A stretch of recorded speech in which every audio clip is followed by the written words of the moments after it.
أعوذ بالله من الشيطان الرجيم. بسم الله الرحمن الرحيم.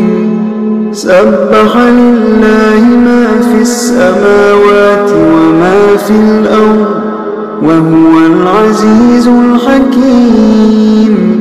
هو الذي أخرج الذين كفروا من أهل الكتاب من ديارهم لأول الحشر ما ظننتم أن يخرجوا وظنوا أنهم مانعتهم حصونهم من الله فأتاهم الله من حيث لم يحتسبوا وقذف في قلوبهم الرعب يخربون بيوتهم بأيديهم وأيدي المؤمنين فاعتبروا يا أولي الأبصار.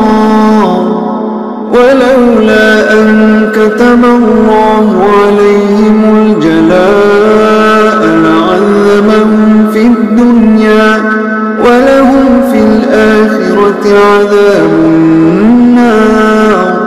ذلك بأنهم شاقوا الله ورسوله ومن يشاق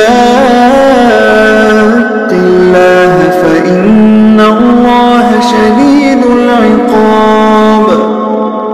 ما قطعتم من لينة أو تركتموها قائمة على أصولها فبإذن الله وليخزي الفاسقين. وما أفاء الله على رسوله منهم فما أوجفتم عليه من